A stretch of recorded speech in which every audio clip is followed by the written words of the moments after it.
told you've been duped by your media systems, you've been duped by your educational systems. And when people had that revelation and started to understand why that happened, yeah, 78% said we want to see more, we want to know more. And I think we've been trying to leverage that data and those statistics as part of our efforts to get more representation within our media systems. And it's been helping, and I think lockdown happened right around the same time as kind of like our racial reckoning happened. And so we finally started to see some of our first TV shows. But I had been working in feature films and documentary for 20 years prior to that, going on 26 years now. And the struggle is real because a lot of decision makers who make the funding, decide what programming gets supported and developed and greenlit and on the air, do come from the people who don't know that we still exist. And so there's a lot of infrastructure building and institution building by our community that continues to happen. I think protect our stories, protect the voices, and protect the storytellers to really ensure that the authenticity of our narratives are really what is continuing to push forward. And we have Reservation Dogs, which is really kind of the beacon for our community, but also there's a lot of films like on Hulu and, like Netflix is producing a massively, probably like in the tens of millions, feature film right now by a Navajo trans director. And it's exciting. Yeah. I feel like if you go back to the establishment of the democracy, yes, the founding fathers did borrow from the Iroquois Confederacy and the style of governance there, but they obviously left out the strong piece of matriarchal elements of the Iroquois people and morphed it into their own thing. But one of the things about tribal sovereignty and indigenous nationhood in the United States, thankfully, in our contemporary governance structure, is that when the French arrived and when the British arrived, they made treaties with tribes. They're kind of the foundations of tribal sovereignty. And we're also mentioned in the Declaration of Independence, as well as the Constitution. Those three things really provide the framework for a whole separate canon of American law, which is Indian law.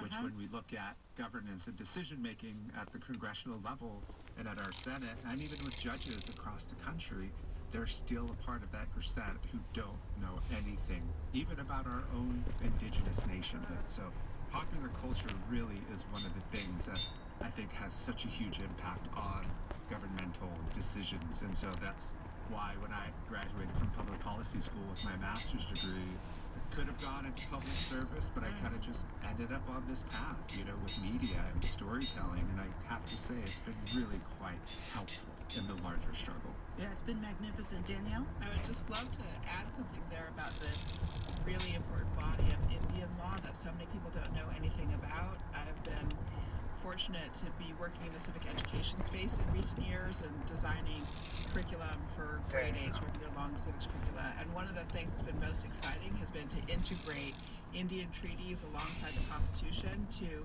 show people that the legal structure that pertains on this continent is more than just the Constitution. Actually, there's other things with constitutional status. The sort of lack of knowledge about that is really profound. So I really appreciate Bird, you're calling that out and all the work you do. Thank you for your support on that. You're listening to Our Body Politic. I'm Farai Chidea. And Suketu and Animalaika, I would like both of you to weigh in on a space of very contested American values right now, which is academia itself and knowledge itself. It's like, okay, I'm seeing some really scary memory laws. I grew up in the library. My grandmother volunteered, my mom volunteered. I am so grateful to all the librarians who lavished attention on me. But we now have book banning, like at scale. Suketu, why don't you start? A few years ago during the pandemic, I bought a house in rural North Carolina. And I go between very urban Greenwich Village, where I teach at NYU, and Pittsboro, North Carolina, where my neighbors are half gun nuts and half yoga teachers. It's a really interesting combination, and I really have been having some intense conversations with my Republican as well as Democrat neighbors in North Carolina.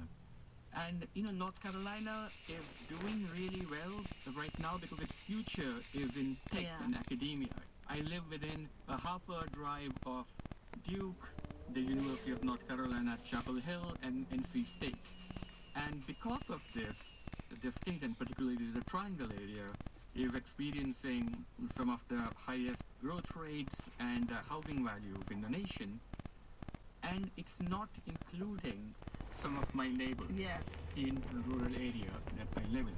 So it used to be that the working class or people without a college degree gravitate towards the Democrats, because the Democrats were the party of unions and pro-labor and so forth. And now, puzzlingly, the same group seems to be favoring the Republicans. So it's a question of narrative. Now I teach at NYU. I know the kind of efforts that are made by people like